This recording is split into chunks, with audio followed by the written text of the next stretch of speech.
Thank you all for being here this morning. We want to talk a little bit about the border and the issues that are there. The administration continues to say that the open border policy is compassionate and that it is humane.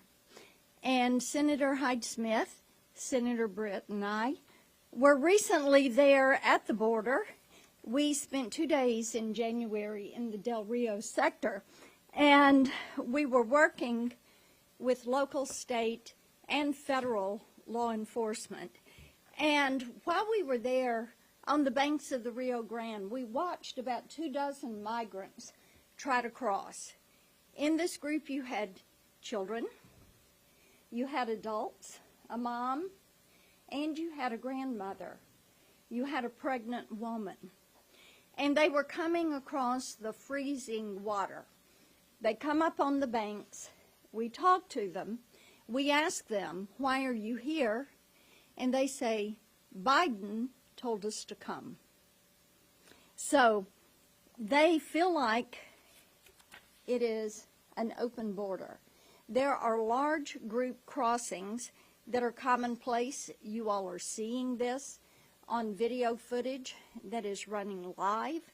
There at the border, the drones that are capturing this. It is chaos, and that is allowing the cartels to distract and overwhelm the Border Patrol. While the agents are stuck in the office doing paperwork, cartel scouts order smugglers to areas where the Border Patrol is not. They're trying to sneak criminal illegal aliens and drugs and other contraband into the country undetected. During our trip, we were honored to be accompanied by a former Mexican congresswoman and also by a human trafficking survivor. We've heard how the cartels kidnap young women and girls to be exploited for sex and labor. Carla, who is truly one of the bravest women I have met and a survivor of human trafficking and sex trafficking, was raped thousands of times from the time she was 12 until she escaped when she was 16. After we got back here, I was determined to do something to protect the victims. And Senator Britt and Senator Hyde-Smith and I are introducing the Stop Taxpayer Funding of Traffickers Act. That would ensure that taxpayer funds are not forced to fund the lifestyles of offenders who are making our country more dangerous. The bill prohibits anybody charged with drug or human trafficking at our international borders or in our territorial waters from receiving federal government benefits. Currently, even after offenders are charged with federal drug and human trafficking offenses, many of them continue to live in government housing and receive other government benefits while they persist in exploiting and trafficking women and children or smuggling drugs and fentanyl into this country. The legislation will put an end to our tax dollars subsidizing traffickers. It also has the support of several law enforcement associations and law enforcement officers. Last year alone, law enforcement seized over 14,000 pounds of fentanyl at the border.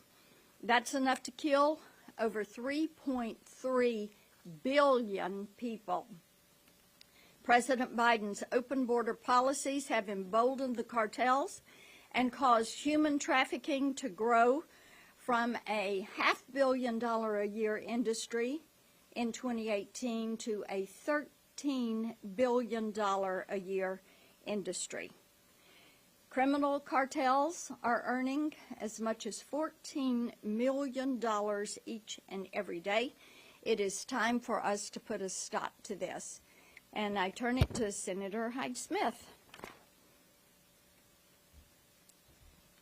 Thank you so much, Senator Blackman, and I really appreciate your leadership of taking us down to the border. And, you know, we had Senator Britt, who is a brand-new senator, to go down. The stories these ladies tell you, you will never get out of your mind. You will never forget those stories of what's happening there. I can live to be 100, and I will never forget what their children, 12 to 16 normally is what they're after. You don't forget that. And to think that this bill is even necessary, that's pretty appalling. That we have to have a bill to say, by the way, we don't want our government money in this country going to someone who's charged with sex trafficking or human trafficking. But it is necessary. And the reason it's necessary is this president will not even go down to the border and talk to the people that we talk to. I am glad that we have come back and we are trying to address this. This could be so much easier. If this administration would look at this for what it is and truly have compassion and truly want something humane happening, we would be working on immigration policies right now instead of trying to save our money from going to people that have been charged with sex trafficking. That's what would be happening. It is just amazing, the financial gains. Nothing is going to stop these people making billions of dollars other than to go down there and close the border. It's too lucrative. As sickening and repulsive as it is so lucrative. Nothing's going to stop it unless we stop it. That's our job to do that. The fentanyl crisis that comes across there that has been created because of this administration, we're living it in every small town in Mississippi and throughout the country. It is totally amazing. How much more alarming does it have to get that we would have the White House administration standing up here with us announcing the policies to improve it and announcing that we have a closed border. Thank you. I want to start by thanking Senator Blackburn for her leadership on this issue. Senator, when we came in on January 3rd, as you well know, we were gavelled in and then gavelled out.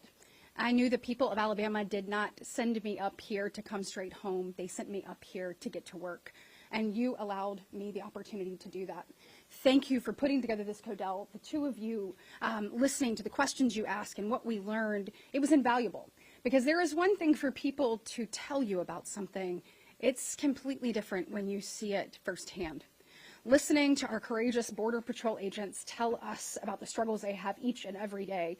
As Senator Blackburn said, they told us we have been relegated to be paper pushers. We are inside processing these large groups of migrants that are coming instead of doing what we took an oath of office to do, and that is be out patrolling and protecting our southern border.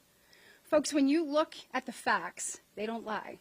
When it comes to human trafficking, she said it best. In 2018, it was a $500 million industry, and today it is a $13 billion industry for drug cartels.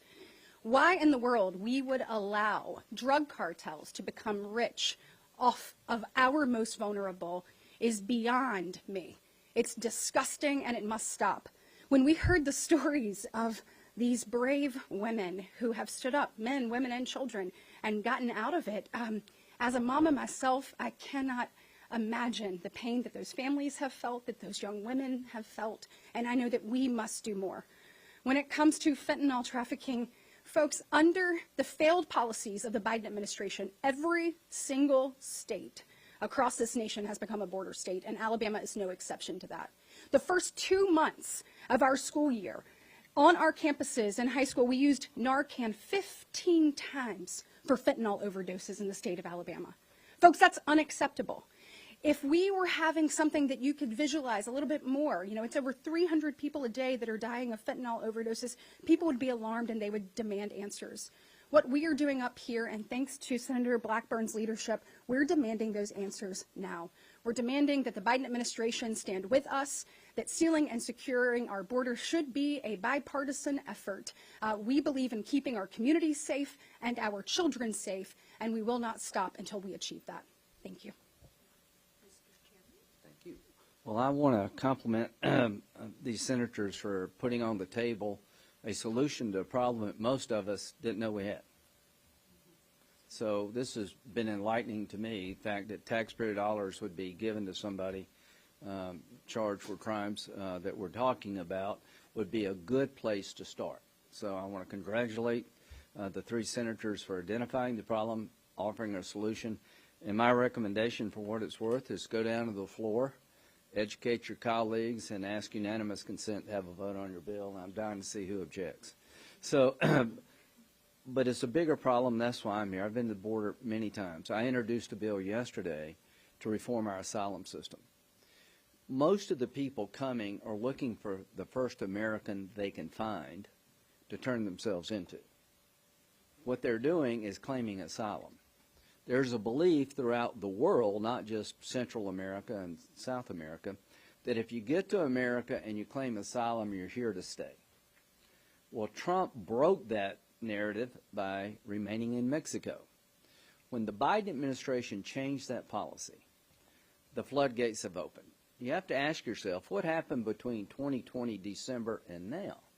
The policy changes by the Biden administration has created the narrative that if you get to America, you claim asylum, you don't leave.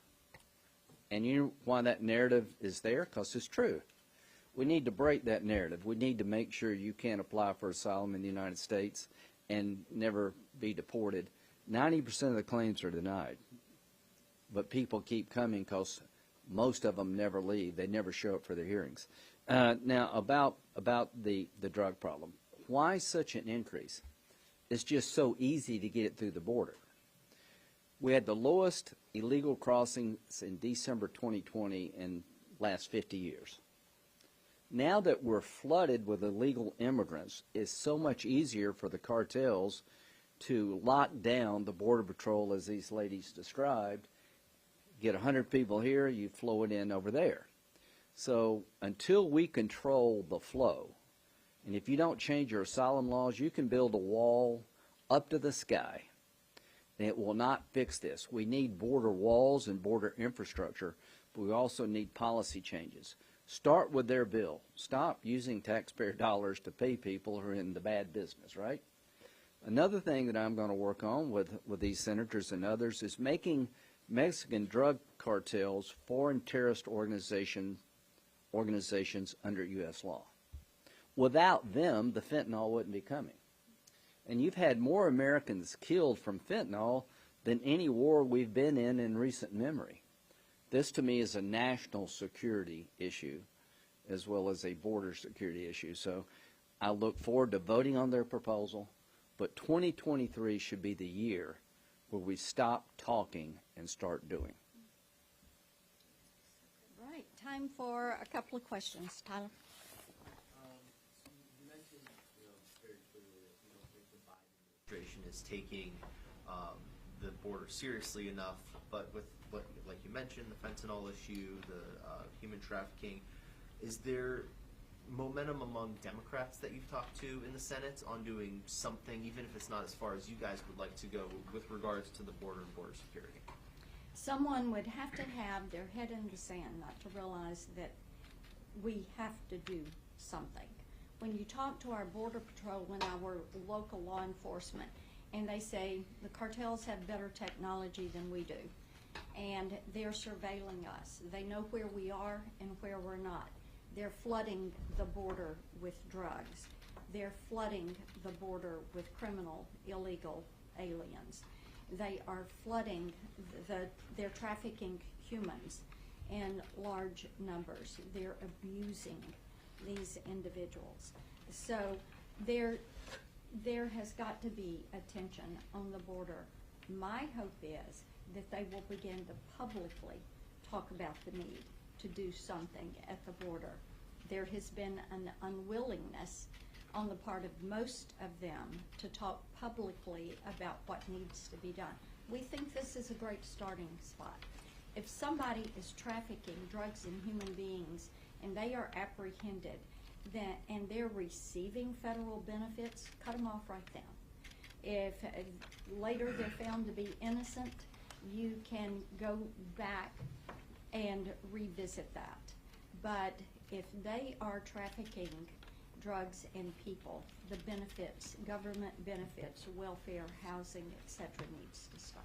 Eric, you have any? Senator, would you categorize this latest trip on what you saw as just another example that DHS Secretary Mayorkas should actually step down? I know the House is going to move forward with investigating him and the policies that they have pushed forward. I just, every day, I thank God that we have Border Patrol that continue to show up to work, even though their hands are tied. And as Katie was talking about, Senator Britt was talking about, they say, we're in the asylum business because that's what we're being forced to do right now. We are not able to protect and defend the border, which is what we take our oath to do. And they want to get back out and defend that border. It requires some kind of barrier. It requires better technology. It requires keeping Title 42 and remain in Mexico and ending catch and release.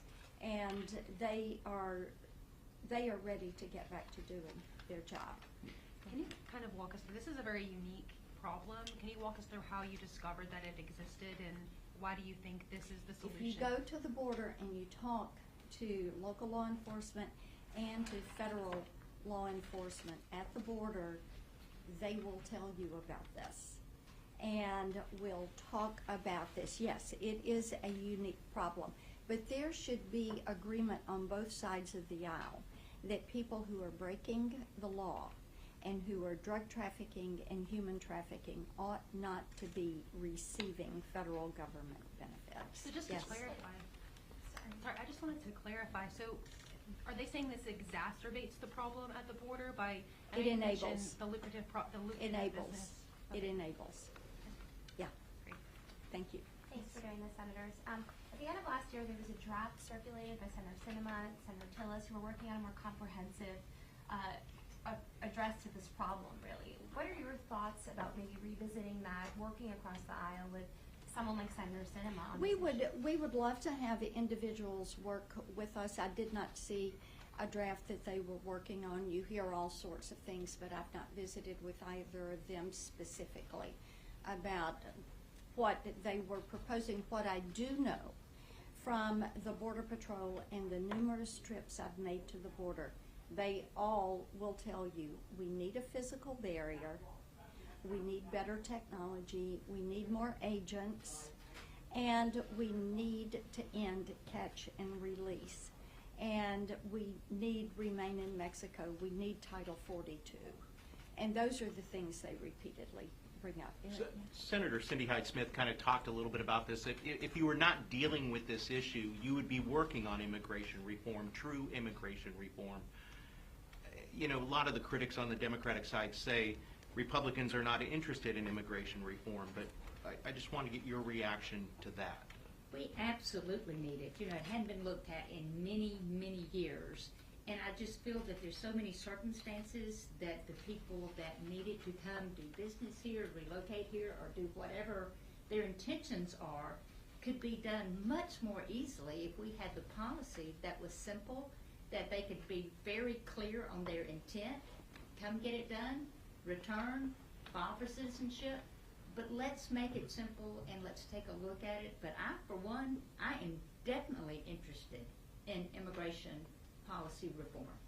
And I think that you have a question. Yes, I was wondering, so Senator Graham, you said you enlightened him to this issue. I'm curious, based on your conversations with border sheriffs, what else do you think is missing from the conversation? Missing from The conversation on the border. When you see On the stories on border? the border, when you see segments, what do you think is missing? What should we be paying more attention to? I think that each of us would pay more attention to the humanitarian crisis. That is why we specifically focused on the humanitarian crisis. What is happening to people? You know, they're basically buying the lie, if you will. that the border is open, you make it to America, and things are going to be great. And we know that people are being physically, mentally, emotionally, sexually abused as they make that journey. You wanted to say something? No, I would say it is clear that under the policies of the Biden administration, it's open season for drug cartels, human traffickers, terrorists, for that matter. A lot of the people, one of the things that was brought to my attention when we were there, many of the people that they are locating that are gotaways or that they finally do catch happen to be, Chinese nationalists or from Russia. So it's not your typical migration pattern that we typically see. It's actually expanded to many more countries that are working to come over the border illegally. I think that's something we need to be aware of. The fact that it is a national security crisis has got to be paramount. In addition to that, is that humanitarian crisis that I don't believe enough people are wrapping their arms around and their head around what's happening. Senator Hyde-Smith has a story that I will allow her to share about something that she found there in the river. But we saw as we were going around, we were looking at pairs of little shoes and clothing of little children that were scattered throughout the border. And you know that child has a story. I mean, they were telling us of coyotes bringing these kids and letting them loose and just hoping that a Border Patrol agent finds them. This is totally unacceptable. We wouldn't allow this stuff to happen in a third world country, much less in the United States of America. And so addressing like that is of paramount importance. And lastly, I would say fentanyl. So I have a 7th and an 8th grader. And when we look at the reach of fentanyl now and what's happening, they mentioned to us that, during the pandemic, obviously, you had anxiety rates raised among children, people searching for things that they don't even know are fentanyl. Maybe they're asking for a Xanax or they're asking for an Adderall. And it was very clear from a DEA agent that 1 pill can kill and even less than that can. 2 milligrams can kill someone who has never been exposed to fentanyl. We have to tell that story because some of these children, some of these kids in high school or college believe they're taking one thing and in fact it's laced with fentanyl and we lose them. We have to speak up about this and we have to speak loud, and that's why this bill is so important, to hold these people accountable and not allow them to benefit from taxpayer funds. Right. Yes. We're going to make this the last one. We've got to scoot back down. Just kind of like an idea, I've heard from a couple of members on the House side, both the Democrats and Republicans, who suggested moving 2 separate bills in parallel, one addressing border security, the other addressing immigration reform, in order to get something done because it is an urgent issue. Is that something you all would entertain? When I was in the House, we worked on the issue of trying to deal with immigration reform. Border security was the item we had to have first.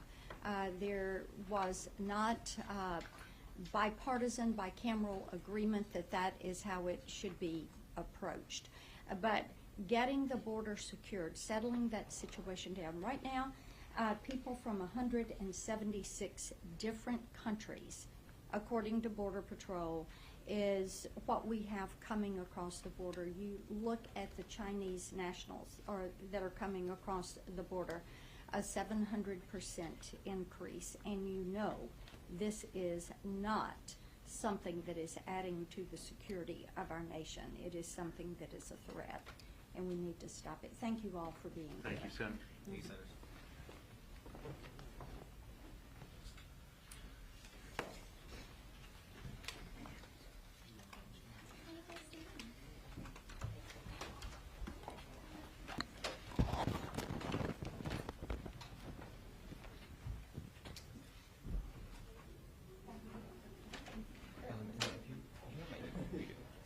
Yes, here, I'll just fix it. Yeah.